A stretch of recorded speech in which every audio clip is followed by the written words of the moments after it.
হে everyone, welcome back. দেখো কত সুন্দর একটা ওয়েদার। আকাশ পুরো একদম মেঘলা কালো করে রয়েছে, যেন মনে হচ্ছে কাল বৈশাখী চলে আসতে চলেছে খুব শিগগিরই।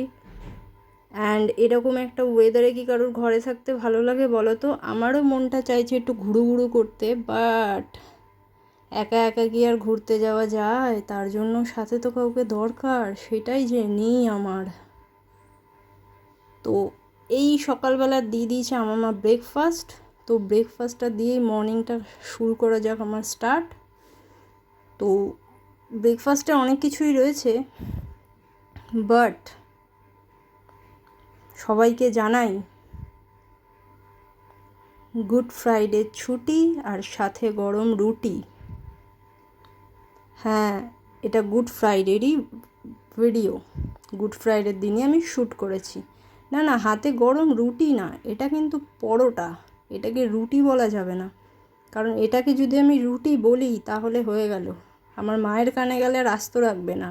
আর এই হচ্ছে ক্যাপসিকাম, আলুর তরকারি ক্যাপসিকাম দিয়ে। এইবার যাবে এটা আমার মুখে, জানি না কীরকম হয়েছে, বাট খেতে ভালোই হয়েছে। তো গুড ফ্রাইডে ছুটিতে রুটি দিয়ে হয়েছে আমার দিন শুরু। না না, রুটি বলা যাবে না, ওটা হচ্ছে পরোটা। আমার মা এইভাবেই পরোটা করে, আর এটাই হচ্ছে পরোটা। রুটিটাকে তেলে ভাজলেই হয়ে যায় পরোটা। আর সাথে রয়েছে কলা আর খেজুর। একটা কথা আছে না, দুধ না খেলে হবে না ভালো ছেলে, আর আমার মায়ের কথায় কলা না খেলে হবে না ভালো মেয়ে।